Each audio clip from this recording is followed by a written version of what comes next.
Hi again everybody out there, Mark Mannering here from Class Training with another 3-minute Thursday. 3 tips in 3 minutes, more or less.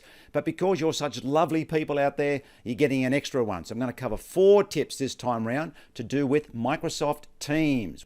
Now tip number 1 is to do with the status, your online status. As you can see here with my photo, it says green tick, I'm available, but I'm running this video session at the moment. So I'm going to click there, click on my default status and override it with something else. For example, do not disturb.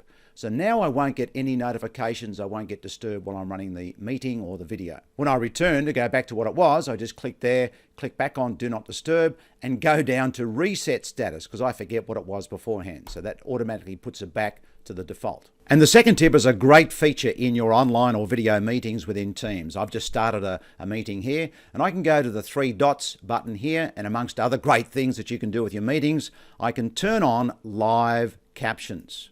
Now that takes a few seconds to start up, but as I talk and others talk in the meeting, you can see at the bottom there, live captions coming up, just like the subtitles on the movies. Now the third great tip is to do with your files and documents that you store within Teams. I've got a team here called Finance Department, and there's a channel there called Reports and Templates. And on the Files tab here, I've got my folders and files that are inside those particular documents. Now what you can do is synchronize those files and folders within your team space with your Windows File Explorer, which is what I've already got here.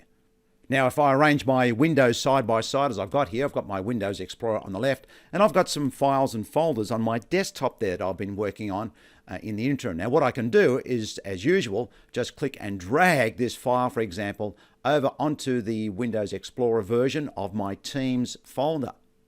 All of those changes are automatically synchronized here, as you can see now with those changes coming up automatically. And the fourth and final tip is to do with your projects that you might be managing. As you might know, you can set up a team as a simple project, and you can add the so-called Tasks Planner and To-Do app as an extra tab, as you can see here, called Detailed Works. And there are my tasks, my simple activities and so on for this project that I've already assigned. But what you can do is install or add that Tasks by Planner and To Do as an actual section down the left here in your team space. If I click that, that's actually going to consolidate all of the projects that I've got set up, and any team that has any planner and any team that has that Tasks by Planner and To Do app added into it. So I've got Project Bake a Cake here and I can look at the tasks there.